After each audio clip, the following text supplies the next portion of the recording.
Ok. Bueno, buenas tardes a todos. Bienvenidos a este conversatorio nuevo que abre e inaugura el ciclo lectivo de 2024. A toda la comunidad del Colegio Nacional de Buenos Aires, docentes, alumnos, graduados, ex docentes y toda la comunidad de padres y la comunidad en general que puede ver nuestro canal de YouTube, el Instituto de Investigación en Humanidades, doctor Gerardo Pajés, con el nombre de este gran filólogo y profesor de la casa argentino. Evoca, digamos, los estudios de investigación en humanidades y en esta tarde de presentación del libro, más que oportuno en este instituto que, como siempre decimos, es el único instituto de investigación que forma parte de un colegio secundario preuniversitario, que es otra de las particularidades del Colegio Nacional de Buenos Aires.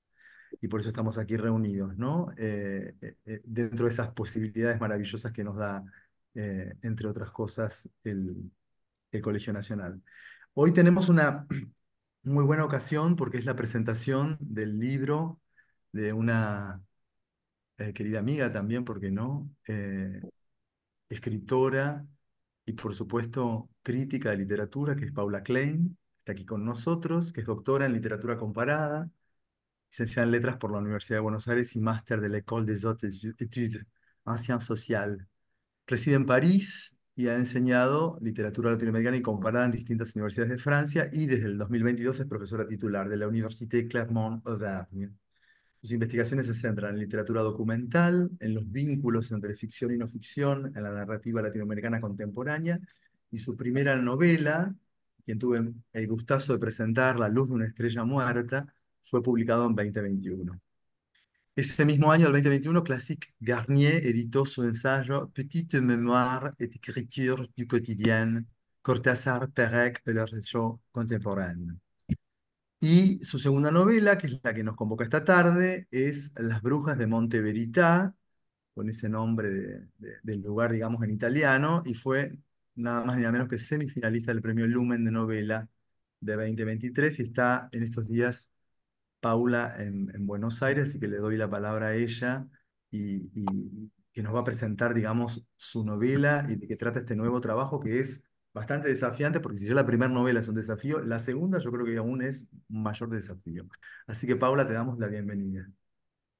Bueno, muchísimas gracias, Walter. Estoy feliz de poder charlar con vos y también le agradezco al Instituto de Investigación en Humanidades y al Colegio Nacional de Buenos Aires por la iniciativa, ¿no? Por la propuesta de estos conversatorios. Yo les propongo empezar por hablar de utopías. ¿Ustedes qué piensan? ¿Toda utopía está destinada a fracasar? Rousseau, pueden pensarlo, no tienen por qué responderme ya. Rousseau dice, tout progrès porte en soi la posibilité de sa perversión. Para él, que parte de la premisa de que los humanos podemos ser perfectos, que creen el progreso y los actos loables que lo guían, no estamos a salvo. Mal que nos pese, el germen de la destrucción anida en toda utopía. Este libro, Las Brujas de Monte Verità, lo escribí tratando de responder a ese callejón sin salida. Monte Verità fue una comuna naturista de principios del siglo XX. En Suiza, en esas colinas voluptuosas de la Suiza italiana, a orillas del lago Maggiore, un puñado de jóvenes de buenas familias, burgueses, pusieron en marcha un laboratorio de experimentación proto-hippie. Querían comunión con la naturaleza, libertad sexual, igualdad absoluta entre el hombre y la mujer. Por allí pasaron artistas, escritores, pensadores, para citar solo algunos, Hermann Hesse, Jung, Max Weber, D.H. Lawrence, el pintor Franz Arp, el líder hinduista Krishnamurti, Lenin, Trotsky, la coreógrafa Isadora Duncan, Susan Perrotet, Rilke y muchos más, que llegaron ahí seducidos, ¿no? Por esta propuesta. ¿Cómo se hace? Pregunto, para que algo así no fracase. Y tengamos en cuenta que la comuna de Monte Verità dura entre 1900 y 1928.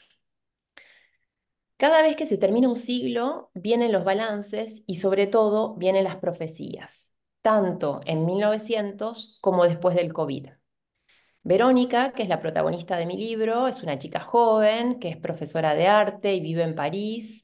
Está casada con un francés, detalle no menor. Acaba de tener su primer hijo, detalle menos menor aún. Se pregunta qué restos habrá dejado esa utopía suiza y decide ir a buscarlos. También podríamos decir, estancada como está, decide escaparse de su presente buscando en el pasado alguna pista que la eyecte hacia el futuro. ¿Qué mejor manera de evadirse, para los que nos gusta la literatura, que escribir un libro? Eso piensa y se pone a investigar y a leer sobre la vida de Monteverità, de los monteveritanos y sobre todo de las mujeres que formaron parte de ese colectivo, que fue una cuna del feminismo, porque querían formar un matriarcado primitivo, también del antibelicismo, de la libertad y del amor libre, o lo que hoy en día llamaríamos el poliamor. Al principio Verónica se pone a leer, pero después no le alcanza. Ella quiere ir, quiere vivirlo con el cuerpo, verlo con sus ojos. En su delirio o en su imaginación piensa que estando ahí, alguien, algún espíritu del lugar, alguna huella va a salir a su encuentro. Y parte nomás a Ascona en un viaje con dos amigas. A partir de ahí la novela empieza entonces muy rápido, se transforma en una especie de road trip, novela de road trip, ¿no? Novela de viaje. Monteverita se crea en 1900 en el clima de total desencanto del fin de siècle por tres hombres y tres mujeres de origen burgués que buscaban escapar a los males de su época. Los terremotos sociales, los grandes cambios vienen en los momentos de crisis, como bien sabe Verónica, que acaba de salir de la pandemia. El príncipe Kropotkin, que era un poeta, anarquista y que fue un pionero del pensamiento comunista, dice que hay momentos de la historia en que para una determinada sociedad la revolución se proclama como inevitable, deviene un imperativo. Verónica no es princesa ni anarquista, es una chica como cualquier otra, una argentina de París como hay tantas, pero necesita, igual que el noble ruso, una revolución que la arranque de la vida que tiene y la sumerja en una nueva. Su escapismo puede parecer académico, pero también está el tema del exilio, el momento ese en que una persona adopta otro país y su extranjería se convierte en su patria. Todo paraíso es un paraíso perdido. Imagínense a Verónica leyendo esta frase de Borges en la Bibliothèque Nationale de France y pensando cómo huir de su situación. Hay dos salidas claras. Por un lado, su marido, que le propone dejar la ciudad y sepultarse en vida en un ecopueblo de los Pirineos, ¿no? Por otro lado, su mejor amiga, que es una suerte de antítesis, porque es la que tomó The Road Not Taken, como dice ese poema tan famoso de Robert Frost. Es la que abandonó París, la que dejó a su marido francés y se volvió a Argentina para armar en la pampa húmeda un gineceo que resulta de lo más atractivo para quienes viven, como Verónica, en una ciudad mojada donde durante 6 meses a las 5 de la tarde ya es de noche. Su marido la deprime y su amiga la ensombrece. Monteverita aparece ahí como el único camino propio. Además hay que decir que el espíritu de esta comuna cuadra muy bien con nuestro presente, porque cuando leemos las críticas de los monteveritanos a su época, tenemos un sentimiento de déjà vu. Critican la globalización, el capitalismo, las crisis financieras, las guerras, la expansión del mundo a través de la tecnología que atomiza al individuo. Están en 1900 y ya les aterra el furor del consumo, la sobreproducción de bienes baratos e innecesarios y la publicidad que te lleva a creer que necesitas tenerlos todos para ser feliz. El siglo XX empieza para ellos mal, bajo una premisa peligrosa, que sería algo así como consumí tu camino hacia la felicidad. Hay otro detalle fundamental de Monteverita. No solamente se drogan y tienen sexo, ¿no? Esto, lo de las terapias orgiásticas, que viene de la mano de la presencia allí de un discípulo de Jung y de Freud, que es Otto Gross, el psicoanalista Otto Gross, sino que del desencanto de la vida moderna surge un ideal matriarcal, la fantasía de un regreso al origen, un origen primitivo en el que sería la mujer la que manda. Walter, ¿cómo pensás que le fue? ¿Cómo pienso que le fue? Bueno, no sé, yo pienso, después de leer tu libro, pensé que esta pregunta que haces respecto de las utopías, que no, las utopías pueden terminar mal, pero que ulteriormente tienen un ramalazo, y la verdad que yo leí el ramalazo actual de cierta búsqueda, digamos, de vuelta al origen del vegetariano, del mundo vegetariano, de las drogas Sí. psicodélicas o alguna opción, del sexo terapéutico, digamos, opciones que están hoy en la contemporaneidad, con lo cual me interesó mucho eso que vos mismo decís, que Monte Verità se transformó en una suerte de laboratorio de todo esto que eclosionó ahí al comienzo del siglo. La utopía no funcionó, se desarma, porque aparte la utopía tiene sus bemoles, digamos, humanos en hombres y mujeres, y en las tensiones ahí que vos hablás entre el patriarcado y ese hombre con tres mujeres, bueno, sin contra, ¿no? Henry con Ida y con las otras dos mujeres que le aparecen. Entonces, la verdad que esa es contraposición entre el mundo del patriarcado y el sueño de la utopía, digamos, del gineceo o de la utopía casi como pansexual que ofrece ese lugar. A mí me parece que si te tengo que contestar, te digo eso. No, la utopía va a terminar mal, pero el impulso, digamos, rusoniano, por eso me encantó esa frase que arrancaste como ruso, el impulso rusoniano del buen salvaje, de volver, ¿no? De volver a los frutos o al origen, la verdad que tiene una pulsión que hoy, sin dudas, eh, aparece en la actualidad y en la contemporaneidad. En ese sentido, el libro me interpeló mucho respecto de la contemporaneidad. Bien, Walter es optimista, porque está tratando de que todos compren el libro, que está muy bien. Eh, pero Sí, bueno, cómprenlo, cómprenlo, vale la pena. claro, en la realidad, bueno, en la realidad es que, voy a hablar un poco más de esto, ¿no? Hablamos al principio, ¿no? Lo dije, ¿no? De este ideal en Monteverità de una igualdad de género. Pero pensemos qué pasa después del sexo en una época sin anticonceptivos, ¿no? El problema de esos hijos nacidos del amor libre lo iban a tener las mujeres. Las cargas domésticas también. Muchas de las mujeres que pasaron por Monteverità terminaron sus vidas de manera trágica, con depresión, trastornos psiquiátricos graves, suicidios, bueno, delirios místicos algunas, no, ¿no? Sobre todo las que sigo en el libro, no, pero sí que hay que conocer ese costado oscuro de la utopía. Una cosa es pensar, otra parir, otra criar. Las utopías, dijimos, como decías vos también, Walter, no fracasan en las ideas, sino en lo prosaico. Muy lindo el regreso a una edad de oro perdida y el toque contracultural que le dan los monteveritanos. Muy lindo descubrir que el hipismo nace en una colina suiza y llega desde ahí a la costa oeste americana, que estos jóvenes fueron, de hecho, porque lo fueron, los predecesores de la generación de Woodstock, del movimiento de los Flower Children, que surgió en los años 60 en la costa oeste americana. Pero la contrapartida de todo eso fue también el nazismo.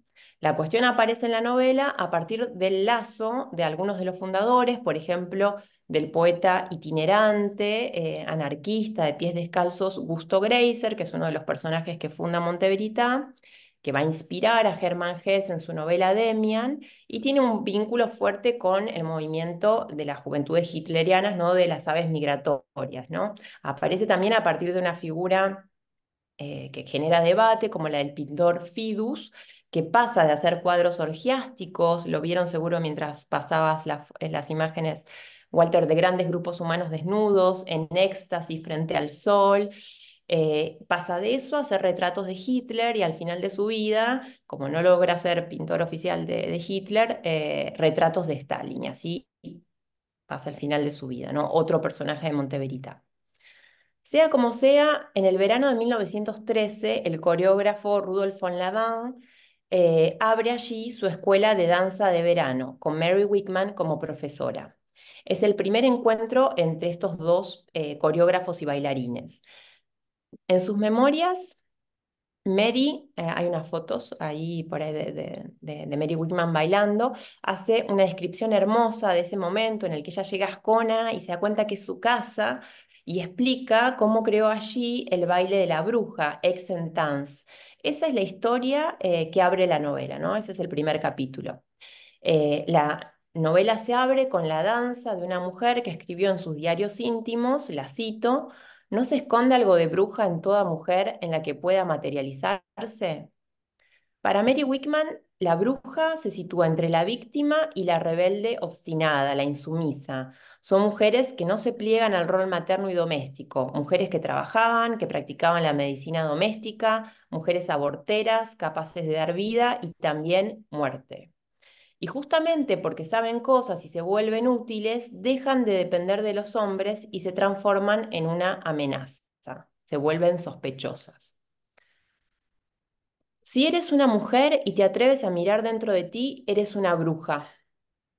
Ese es el lema de Witch, la conspiración terrorista internacional de las mujeres del infierno, un colectivo feminista americano de los años 60.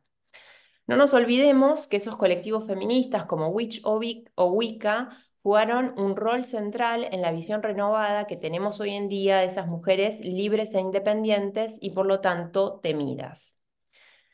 Lo aclaro, no hago un spoiler, pero sí que me parece importante decirlo. De las brujas, lo que menos me interesa es el costado esotérico y lo que más me llama la atención es cómo se construye la amistad entre mujeres independientes, eh, geniales, brillantes, que lograron la hazaña de evadirse de la lógica patriarcal de la rivalidad femenina. Y acá digo mujeres, es posible. Fue posible en Monteverita, es posible todavía hoy. Para decirlo de otro modo, en las brujas no me interesa la magia, sino que busco la amistad. Por eso Verónica investiga en particular la relación entre Ida Hoffman, la fundadora, la principal fundadora de Monteverita, y Mary Wickman, que va a instalarse ahí para crear esta escuela de danza. Lo que tiene de particular esa amistad es que una es puro cuerpo y la otra pura mente. Las dos encontraron su vocación tarde. Mary Wigman, por ejemplo, empezó con la danza a sus casi 30 años. Imagínense que se bancó un bullying fenomenal. Si hoy en día una mujer dice que quiere empezar a bailar llegando al final de la veintena, ya la criticarían, imagínense, en 1910. Buscar inspiración en modelos sobrenaturales, esperen, fue una forma para Mary de autodefensa. La bruja, el demonio, la medium son figuras que bailan en aguas revueltas. Confundir el contexto para lograr brillar mejor o para poder ser lejos del deber ser es también la estrategia que Verónica le copia, pero no para bailar o para empezar de grande un arte severo, sino para criar. Ella transpola su investigación a su vida. Solo podemos odiar a los que amamos, los demás no son indiferentes, decía Thoreau. ¿Qué madre no fantaseó alguna vez o varias veces con abandonar lo que más ama? Las niñas imaginan la maternidad como una cumbre, pero son las mujeres, las madres, las que van a tropezarse en esa subida sinuosa. Las monteveritanas lo sabían. Muchas de ellas renunciaron a ser madres para dedicarse a sus obras, para ser libres sin obstáculos. Ni Ida Hoffman ni Mary Wickman engendraron, ¿no? Entonces en la novela está esa cuestión de la maternidad a partir de las que sí eligieron tener hijos y las que no. En un momento, Verónica lee un cuento, una nouvelle de Daphne du Maurier, esta escritora que se hizo muy conocida por su adaptación de Hitchcock en Los pájaros, que es una fábula feminista, una novela que se llama Monteverita, es una fábula feminista de ascenso que explica que para alcanzar la cima hay que renunciar al mundo de los hombres. En esa novela, en ese cuento, las sacerdotisas, descalzas, bellas, inaccesibles, salvajes, recorren las montañas de Ascona reclutando chicas jóvenes de la región. Las que las sigan obtendrán a cambio ni más ni menos que juventud y belleza eterna. A lo largo del viaje, Verónica entiende a través de su cuerpo que aquello que más ama es lo mismo que puede matarla. ¿Pero qué puede hacer? Emerson piensa, y lo cito, la mayoría de la gente lleva una vida de silenciosa desesperación, y él se manda por el camino rudo de la vida en el bosque. Verónica parece preferir prenderle fuego a su casa antes que dejarse morir en vida o seguir a su marido en los Pirineos. Pero en la práctica, como sabemos, las cosas no son tan simples. Al final de cuentas, la utopía es un llamado para que la gente tome su destino en sus manos. Para Tomás Moro, la utopía es una invitación a la protesta en un sentido práctico, un rechazo a resignarnos a la infelicidad. Los Beatles lo dicen también y quiero citarlos a ellos para ir cerrando con un tono más luminoso. Decís que querés una revolución, pero bueno, vos sabés, todos queremos cambiar el mundo.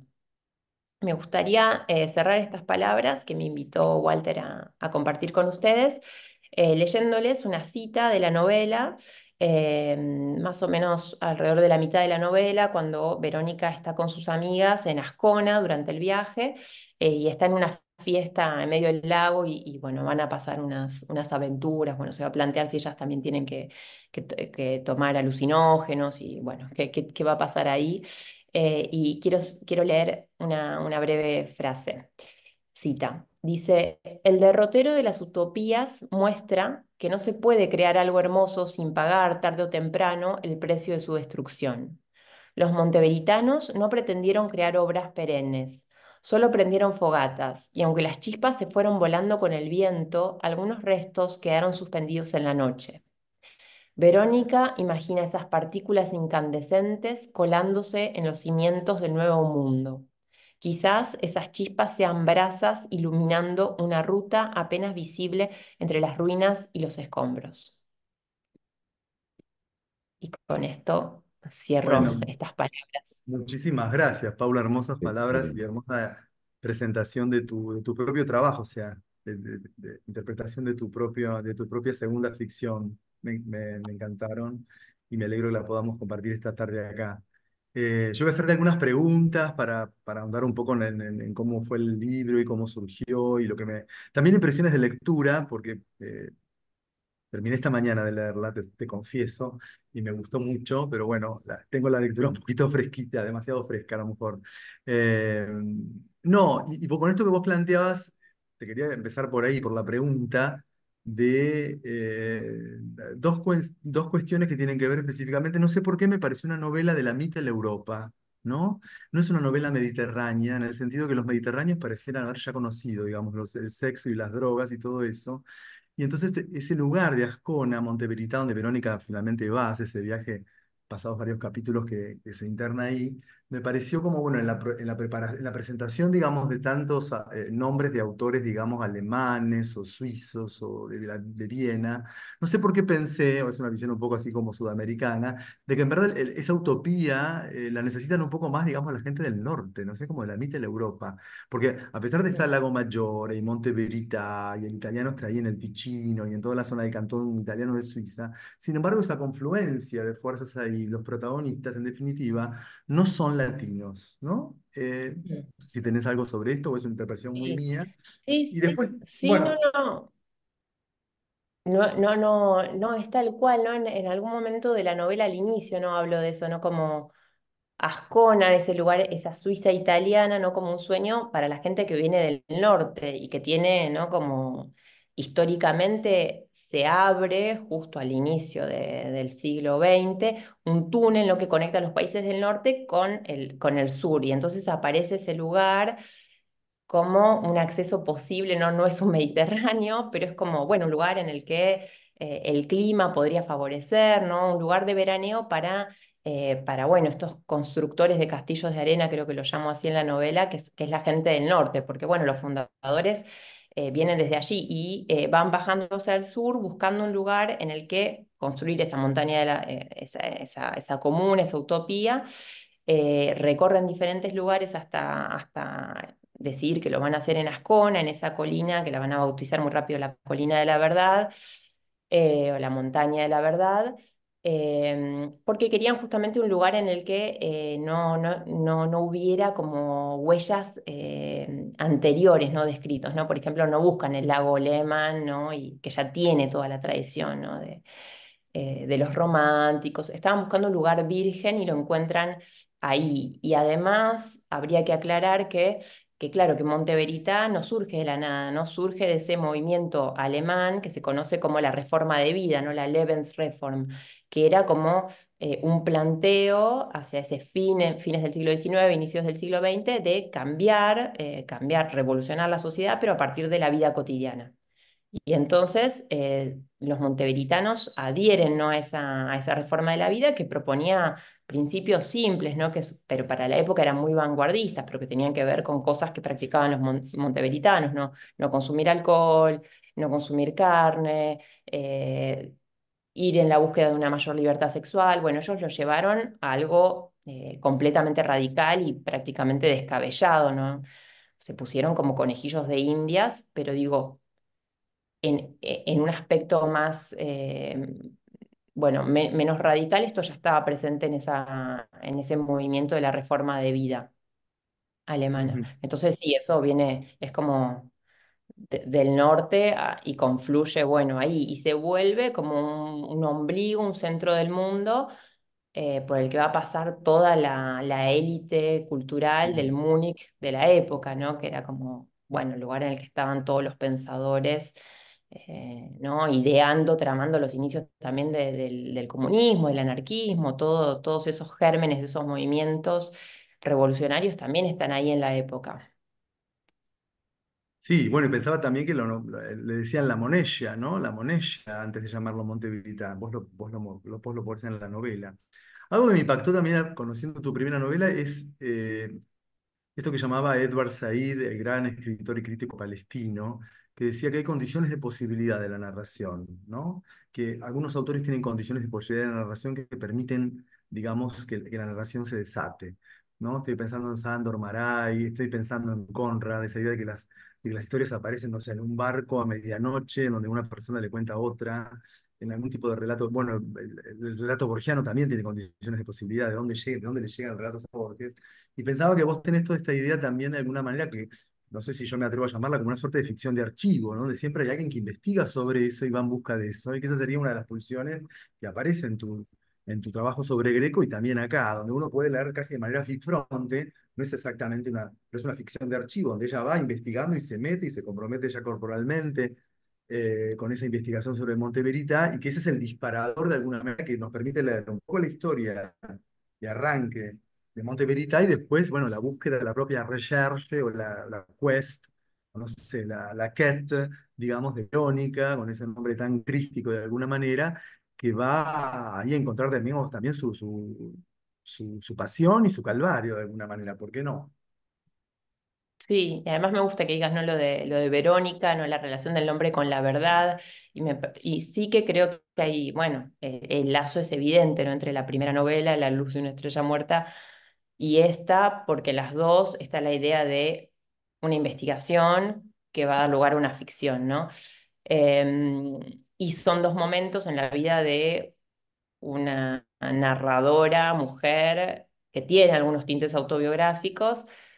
Bueno, el exilio, París, digo, no es tal cual mi vida, pero digo que hay algunas cosas ahí que van ingresando de mi vida, pero son diferentes momentos vitales, ¿no? En la primera novela es la investigación de una chica que acaba de llegar, más joven, ¿no? Y acá pasó el tiempo y hay un poco esa idea de el mito se desinfló un poco, ¿no? Ese mito de París, lo que esperaba, ¿no? Pero hay una especie de continuidad si leíste las dos novelas en cuanto a esa.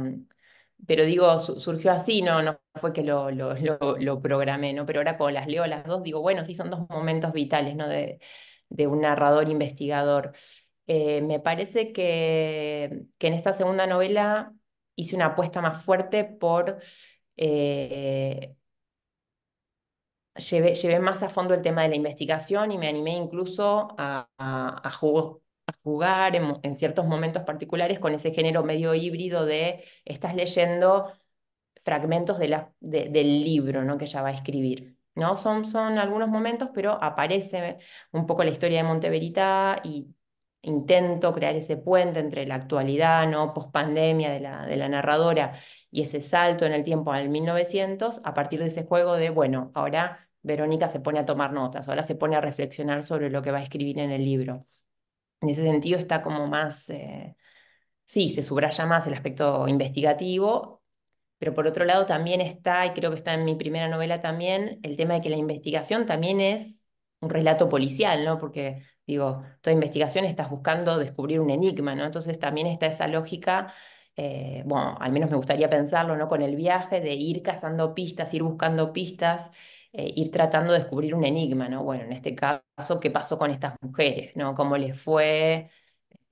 Investigar eso, ¿no? La amistad entre ellas, quiénes fueron. Em, pero me gusta lo de ficción de archivo. Mm. Bueno, y después el tema que estás, digamos, yo creo que en este momento hay una suerte de, no sé, epifenómeno respecto de, por ejemplo, está ocurriendo en la narrativa un poco latinoamericana sobre lo que llamamos en las ficciones, digamos, de la maternidad tóxica, por ejemplo, ¿no? Aparecen recurrentemente madres tóxicas, lo vemos en la literatura de Anya Harwitz, lo vemos en la literatura de María Negroni, hay dos o tres epifenómenos muy particulares en la literatura latinoamericana, que no dejan de ser, digamos, reflexiones respecto del feminismo y de la condición, digamos, de la maternidad, ¿no? Que el hijo se lo llame como la bestia es muy fuerte, ¿no? Esta idea que aparte me llevó a un lugar donde, bueno, el título de la novela se llama Las brujas de Monte Militar, pero bueno, todos sabemos que en el habla rioplatense la bruja es la esposa, ¿no es cierto? Es la controladora, es el lugar del patriarcado, ¿no? Y a la vez aparece el niño como la bestia. Es tremenda la idea, digamos, de que esta madre sabe que va a tener que escribir en medio de juguetes y de horas robadas al tiempo de esa maternidad, ¿no? Y ahí vos claramente, bueno, ya lo contaste, ya lo presentaste, ¿no? La idea de pensar mujeres que no tuvieron hijos, como Alcott, como Dickinson, que son nombradas en la novela, y de alguna manera entonces ahí aflora la condición, digamos, de la mujer y el cuarto propio, la necesidad del cuarto propio.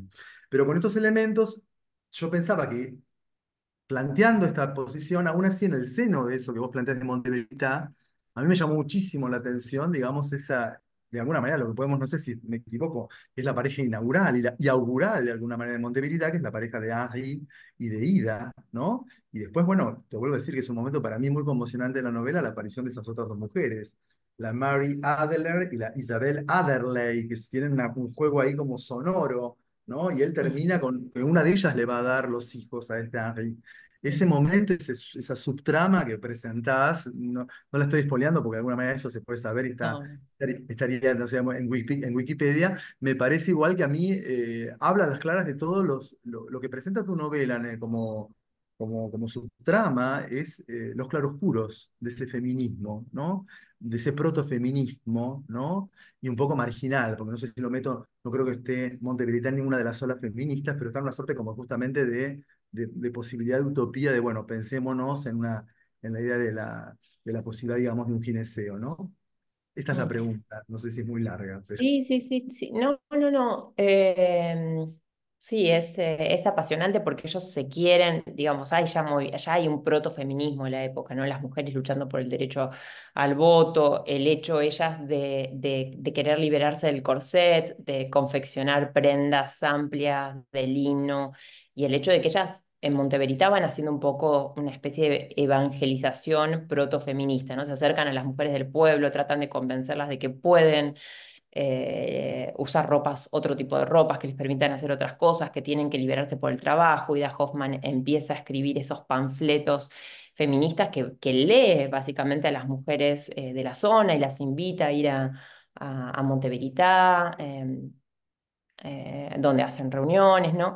Em, o sea que bueno, y después está toda esa idea protofeminista. Por otro lado está lo que decías vos, bueno, está lo que decía en la charla, ¿no? De la utopía fracasa en el costado prosaico, ¿no? Cuando llega el momento de hacerse cargo de esos hijos nacidos del amor libre, el problema lo tienen las mujeres, ¿no? Están en condiciones muy difíciles, ¿no? Tienen muy poca comida, se tienen que autosolventar, tienen que trabajar la tierra para alimentarse, no manejan dinero, o sea, bueno, todo Terminan ese aspecto. indigentes, terminan indigentes también, terminan muy mal de economía Terminan total. indigentes. Y hay bueno, el personaje de Gusto Grazer, que es como la antítesis de Ida Hoffman, que es una mujer muy trabajadora, con una fuerza de voluntad arrolladora, y está el otro, ¿no? Que es el estereotipo del vago, del vagabundo, ¿no? El que pretende vivir Gusto Grazer, ¿no? Que es el poeta del que se inspira Germán Hesse, pero que pretende vivir de, bueno, de los frutos que le da la tierra, pero básicamente lo que hace es se junta una mujer que ya tenía 5 hijos, ¿no? Tienen 3 hijos más y luego esa familia con 8 niños queda en un estado de indigencia, mientras él se va a la cueva, ¿no? Una gruta, a reflexionar y a escribir sus poesías. Bueno, es la mujer, ¿no? Que va a inspirar el personaje de Eva en Demian de Hermann Hesse, la que se tiene que hacer cargo de eso. El rol de las mujeres de Monteverita me pareció que era espectacular por todos esos claros oscuros, ¿no? Bueno, ¿cuál es la contrapartida de esa liberación sexual? ¿Cómo lo viven? Porque al final son los hombres los que vienen con las ideas, ¿no? Con la propuesta, pero después las mujeres lo pasan mal, ¿no? Lo ves en el personaje de Lotte Hattemer, que es otra de las fundadoras, una mujer hermosa, la describen como una especie de Lady Di, de princesa Diana de Monteverita, todos se enamoran de ellas, pero bueno, los hombres se le acercan con esta idea de la libertad sexual, ella tiene trastornos psicológicos graves y su vida termina mal, en una tragedia. Y después lo del amor libre, ¿no? Que la pareja utópica, como decías, es la de Ida y la de Henry, que son, bueno, es la pareja que viene con la idea de fundar, son los dos que están en el inicio de la utopía, que tienen la idea de fundar este sanatorio. Henry es el hijo de un industrial de Amberes. Bueno, le pide el dinero a su padre para fundar entonces la comuna. Se conocen con Ida en un sanatorio, en una cura naturista en Viena y deciden fundar el lugar y ahí se les van sumando las otras personas. Eh, y bueno, es lo que pasa con ellos dos, ¿no? En un principio son una pareja entonces libre y hay un momento en el que esa pareja, bueno, se empieza a fraccionar, ¿no? A fracturar a partir de la llegada de estas otras mujeres, ¿no? Bailarinas, como decías vos, Mary Isabel, y él finalmente, bueno, tiene historias frustradas con la primera, que queda medio como un tonto, porque de hecho le cede una parcela de tierra a una de ellas. Eh, y con la otra sí decide, una mujer mucho más joven entonces que Ida, decide tener hijos con ella. Y bueno, y llegan hasta el final de su vida en esa nueva configuración en la que entonces Henry sí se casa con Isabel Adderley, tiene hijos con ella, pero mantiene esa relación como de amistad o diría como de socios, ¿no? Con Ida Hoffman. Y hasta el final de sus vidas, Ida lo sigue, ¿no? Como una especie de miembro de la familia y después del final de de la Primera Guerra Mundial, cuando eh, ya entra en ruinas, ¿no? En bancarrota el sanatorio, se mudan a Brasil y fundan ahí una comuna que se llama Montesol.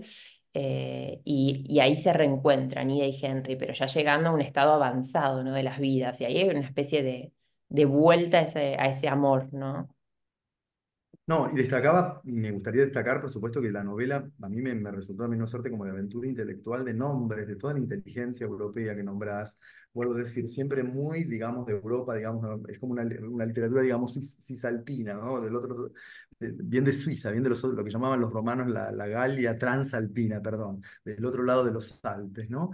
Pero bueno, qué fascinante que, bueno, tiene esos personajes que me llevó digamos, de hace 3 días que lo estoy leyendo y que les digo a todos que están en las librerías y que se consigue, que vale la pena, por supuesto, Las Brujas de Monteperita, toda la posibilidad de, bueno, las relaciones de Isadora Duncan y el comienzo de la danza moderna, por ejemplo, que arranca la novela con un incipit maravilloso, con una descripción de Paula sobre esa danza, digamos, esotérica de gestos que abre, prácticamente inaugura la danza moderna, y que creo que no hay grabación, no hay filmación de eso, ¿no? Me parece, no quedó registro de eso, ¿no? O Sí, sí se sí, sí, puede, sí, o sí, está, sí. Existen filmaciones.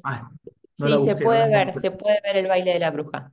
Bueno, y lo que más me pareció también interesante, bueno, este personaje que conocía, que lo nombraste ya, que Fidus, que realmente es interesante, ¿no? Este naturista, no sé, teósofo, ¿no? Uno de los primeros en ser llevado preso por la desnudez de sus trabajos artísticos, y además que fue uno de los primeros ilustradores de la primera revista, digamos, homosexual en Alemania, pero a la vez esto que vos planteás sobre sus filiaciones, digamos, con el partido nazi, ese cuadro que le pinta, digamos, a Hitler y que el propio Hitler rechazó. Bueno, y esta duda que queda, que vos la planteas en un momento, de si es, de que, bueno, él estaba fascinado también por la idea de que Hitler era vegetariano, aunque parece que no, que eso es un mito, ¿no? Que Goebbels dice que no era vegetariano. Así que a lo mejor se estaba fundando un mito sobre algo que realmente no era, ¿no? La idea de que Hitler no era, según Goebbels, digamos, Ujú. vegetariano. Pero bueno, ¿cómo planteaste esto? ¿Cómo viste la idea? Porque aparece Lu Andrea Salomé, Paul Klee, Krishnamurti, por lo menos citados, pero me parece, ¿cómo pensaste esto de trabajarlo como una aventura intelectual también? Porque aparece toda la inteligencia, digamos, de la época. Bueno, eso fue lo que más me gustó, Ah, particularmente, sí, de meterme como investigadora, a descubrir. Bueno, descubrí este lugar que lo conocía por oídas mientras fui estudiante en la UBA, pero de reconstruir esa aventura intelectual de toda esa gente que pasó por ahí, o sea, no tenía límite, ¿no? Digamos, después queda poco en la novela porque, bueno, privilegio la ficción, ¿no? Y en la ficción privilegio ciertos aspectos, ¿no? Pero fue increíble darme cuenta que Fidus, de cosas que no aparecen en la novela, ¿no? Por ejemplo, que Fidus después funda otra comuna en mm, Capri, y es bien, toda una revolución. Bueno, digo, digo, como que tiene otros coletazos, otros ramalazos posteriores, después en México va a haber otra comunidad, como que vas viendo que Monteveritas pone una semilla, si querés, que después se pone a germinar, pero los brotes van surgiendo en diferentes lugares y podías hacer toda una red de conexiones intelectuales. Hasta Bachofen, ¿no? También es uno de los pensadores, de los primeros que empieza a reflexionar sobre ese matriarcado primitivo que inspira a Fidus, bueno. em, y las contradicciones, ¿no? Porque ahí están muchos miembros anarquistas, y esos anarquistas cómo hacen, ¿no? Que eran completamente misóginos, para, ¿no? Para tolerar o para coexistir con esa idea de un matriarcado femenino, de darle el poder a las mujeres, ¿no? Bueno, ahí también trató de reconstruir un poco esos claroscuros. Por Monteverità han pasado cosas increíbles. Además, me pasa que cuando hablo con gente del mundo de las artes, por ahí digo Monteverità y me dicen, ah, sí, el círculo de Eranos, sí, mm, Bachofen, vos me decías esto, ¿no? De Fidus, pintor, primer pintor, ¿no? De- representante, ¿no? De una pintura homosexual. Es un lugar en el que confluyeron todas esas cosas, ¿no? Bueno, estuvo el Círculo de Eranos, estuvieron las primeras asociaciones teosóficas, se fundaron ahí, ¿no? Y se hacían encuentros anuales y no tenían nada que ver con Monteverita, pero quiero decir que el lugar en sí mismo está cargado, ¿no? Pues están las reuniones en las Islas Brísago con la baronesa y mecenas Antoinette de Saint-Léger, pero por ahí se instalaron, sí, personalidades, lo decía, ¿no? Al inicio, ¿no? Desde bueno, pasaron Lenin, Trotsky, y en cuanto a las mujeres, dos de las que les sigo un poco el rastro en la novela son Francisca von Reventlow y Lu Andrea Salomé, mm. ¿no? Una que reflexiona sobre el derecho de las mujeres a maternar, a ser madres y a que eso sea considerado como un trabajo, no reflexiona mucho sobre la condición femenina y el rol de la maternidad. Y Lu Andrea Salomé, que es la gran interlocutora eh, y como amiga espiritual de Freud, ¿no? Y por la que se pierde también el filósofo Nietzsche. Nietzsche, claro. eh, Nietzsche. Bueno, y ellas van a pasar una parte, algunos años de su vida allí en Ascona. Bueno, todo eso, imagínate, no puede estar todo en una novela, pero sí que como aventura intelectual para mí, descubrir, meterme en la vida de esas mujeres, qué escribieron estando ahí, qué les pasó en su vida íntima, qué relaciones amorosas tuvieron, qué práctica de la sexualidad tuvieron, qué relación con la maternidad, todo eso fue, sí, fue hermoso. Y ahora te pregunto por la cocina de la novela, en tanto, bueno, ¿qué sentiste vos que te pasó al escribir esta segunda novela? Quiero saber un poco, bueno, la mandaste al concurso Lumen, si no me equivoco, ¿qué ocurrió? ¿Qué desafíos te enfrentó? Digamos lo que yo planteaba al principio, la primera novela siempre es muy desafiante porque uno se lanza, es lo que llamamos en literatura un texto de exordio, es el texto con el cual, bueno, te vas a dar a conocer, ¿no? Pero el segundo a veces es mucho más desafiante de alguna manera porque implica también, digamos, la toma de un camino, ¿no? O la intención de armar, digamos, un programa, digamos, algo más programático respecto a la escritura, ¿no? Sin mayores pretensiones, pero de alguna manera hay un gesto que hay que dar a los Sí. lectores o a la comunidad de lectores que uno construye y esas audiencias o el público lector, que es lo más, digamos, es el desafío final que todo texto tiene. Entonces te pregunto, preguntarte esto para que si podemos conocer hasta donde se pueda, la cocina de la escritura que hiciste con la novela, dónde la llevaste, cómo aparece directamente en Lumen ahora y distribuida en una casa editorial, digamos, grande. Mm. Sí, sí, me pareció un desafío mayor, ¿no? Ese rol de la segunda novela. Sí, una segunda novela me parece complicado. Pasás de Que yo Mansalva a Lumen también, haciendo, digamos, proyectos. también, sí, Pasás de bueno, Mansalva a Lumen, que es bastante interesante, digamos, eso, en términos, sí. digamos, de una novela que puede tener un recorrido, digamos, argentino, latinoamericano, una novela que puede tener un recorrido, digamos, más Mm. bien, digamos, ibérico, peninsular, de otras Sí. características. Puede ser que eso tenga que ver también con el tema de Monteverita, que es un tema más europeo y que podía no tener interlocutores interesados, espero, en España o en Europa. Ojalá, ojalá sea así y en algún momento haya traducciones. Eh, en todo caso, la novela, la cocina de la novela, digamos, empezó de manera similar a la primera, investigando, ¿no? Investigando en plena pandemia. Bueno, volví al tema, estaba investigando sobre utopías de vuelta a la naturaleza, le estaba pasando a gente cercana a mí que quería abandonar las ciudades, que estaban ya organizando una vida, un escape neorrural apenas terminara la pandemia. Yo estaba reflexionando sobre esas cosas y leyendo sobre eso.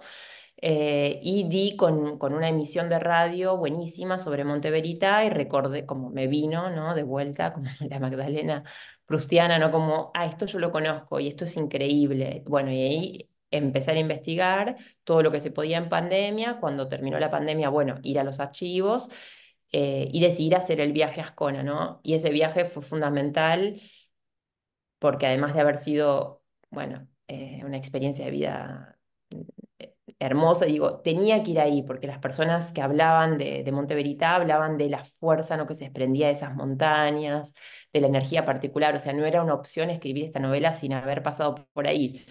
Pero como consecuencia de ese viaje también se impuso esta idea de, bueno, tengo que tomar nota de todo, tengo que dejar un registro fotográfico y de escritura de ese viaje, y de alguna manera se me impuso esta idea de empezar a escribir y de que apareciera la lógica del relato de viaje. Entonces, en una primera versión empecé a escribir el relato del viaje y no tenía la parte inicial que tiene ahora, ¿no? Bueno, metiéndote un poco más en lo que le está pasando a Verónica, sino que empezaba en una primera versión con el relato del viaje y después la retrabajé mucho, mucho tiempo. Realmente hubo varias versiones de la novela y en algún momento llegué a una versión que me pareció que estaba más o menos aceptable, digamos, correcta, y la empecé a mandar a los Ujú. premios. Sí. Y bueno, tuve esta sorpresa completa bueno, de que me contactaran de Lumen por ese premio, digo, pero también la mandé a muchos otros en las que, bueno, no funcionó. También la había mandado a editores en Argentina que ni siquiera Te me dijeron contestaron. que no, ni siquiera la quisieron leer, digo, como no. No, no, no, el camino de cada libro me parece que, bueno, como está la industria editorial, cada libro es una vuelta, ¿no? Un trabajo desde cero. Y bueno, y tuve esa cosa increíble, milagrosa, de que, bueno, que el Lumen en ese premio interesara y que haya quedado como semifinalista y la publicaran. Mm. Ujú. Bueno, Paula, te agradezco mucho, te agradecemos. No queremos dejar de decir, si podés, más allá de que esto puede verse en otro momento, pero bueno, para los que tengan esta semana, se va a presentar la novela así en vivo, así que si querés pasar las coordenadas de este viernes, allí estaremos. Sí. Bienvenido. Este viernes a las 19 horas, vamos a presentar la novela con Claudia Torre, profesora de la Universidad Nacional de Hurlingham, y con Leticia Martín, la escritora, también autora de Lumen, que fue la que ganó el premio en Ah, 2023. mira, Además, entonces me encanta interesante. entrar en diálogo con ella, que ganó el premio ella con su novela Vladimir. Y lo vamos a estar presentando en la librería del Fondo de Cultura Económica en Costa Rica. Bueno, no me acuerdo exactamente el número, pero en Plaza Armenia, a partir de las 19 y quedan invitados. Espero Así que verte bueno, ahí también, por Walter, supuesto, así te por dedico el supuesto. ejemplar. Es este viernes 19 de abril a las 19 Viernes horas. 19 a las 19 horas. Horas en la librería del Fondo de Cultura Económica acá en Buenos Aires. Y así que bueno, ha sido un gran placer no es el primer libro que presentamos, pero nos gusta mucho esto de hacer presentaciones virtuales que puedan quedar también, porque muchas veces la gente se pierde Bueno, creo que Fondo de Cultura tiene un sistema muy interesante de streaming, donde van pasando por streaming la presentación. Estuve en una del Fondo de Cultura Económica y me pareció muy interesante, no sé si era de la persona que presentó el libro, pero me pareció una muy buena opción, porque a veces uno en Buenos Aires también se pierde muchas opciones. Así que me encanta que esto quede para registro en el Instituto de Investigación en Humanidades, la segunda novela que recomiendo, Las Brujas de Monte Verità, de Paula Klein. Y bueno, con esto te despedimos y te agradecemos muchísimo, Paula, que estés aquí. Muchas gracias, Walter. Gracias. Muchísimas gracias. Y entonces los Chao. esperamos el próximo mes con un nuevo conversatorio de este ciclo lectivo del 2024. Muchas gracias a todos. Allí estaremos. Chao.